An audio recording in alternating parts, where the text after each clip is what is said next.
Hello again, my name's Gabe Zollner. I tried to Google it and I couldn't find it yet because it's probably too new to be up on the web. But you definitely want to try to take a look and listen to the chosen one when he was chopping his lips, talking to a group of people about the problems that he sees in America. The reasonings that he's giving as to why what happened in Ferguson happened in Ferguson. He believes that certain groups of people are being oppressed. They're being disadvantaged.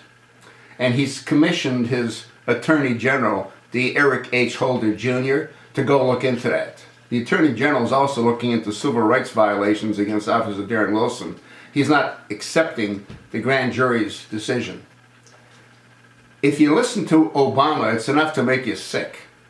First of all, he can't talk without his teleprompter, and a lot of what he was saying was off the cuff, and it sure sounded like it was off the cuff. Well, yeah, I mean, there's people that don't feel that they're, they have the same advantages as others. Well, what they need to take a look at is the demographics. They need to take a look at how many African American children are born out of wedlock, while their sperm donors run around impregnating anyone and everyone else that they can. That's what they need to take a look at. They need to take a look at how these children are raised. You know who raises these children when their mothers are out there trying to scrape out a living to feed themselves and their kids? You know who raises them? The gangs raise them. So what the hell do you expect? It's a never-ending treadmill of violence. That's what you're going to get. He's got Eric H. Holder Jr. trying to figure out how they can further prosecute and persecute Officer Darren Wilson for trying to save his own life. The whole thing is sickening.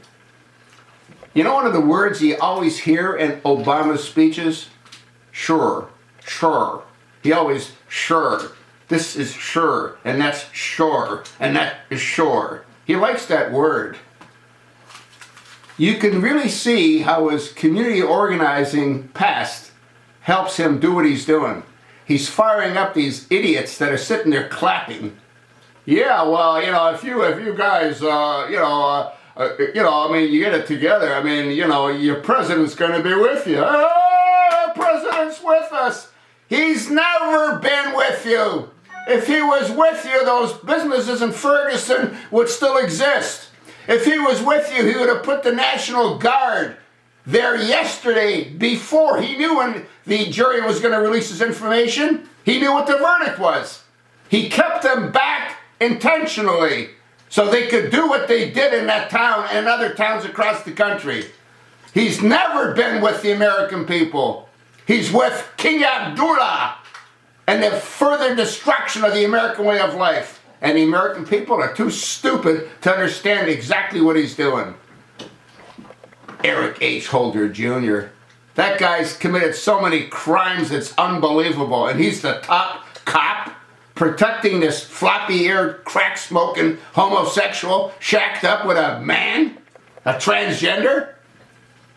The whole thing is sickening. You really want to try to listen to that tape. If you can see it, it's unreal.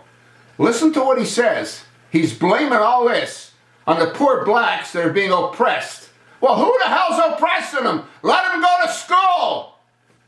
Let them stop screwing as many as they do and impregnating as many as they do and ignoring these kids when they grow up. I don't blame a lot of these kids. They have no choice. They're in the survival mode. And the gangs take them in. He's looking in the wrong places. That's his problem. He's always been looking in the wrong places. Un-effing believable. President Obama, I'm with you. Yeah. Tell it to the folks who lost their livelihood. Tell it to them. You're with them. You kept the National Guard out intentionally. You wanted the destruction to take place. Those businesses belong to African Americans. Wake up, folks. He is not your friend.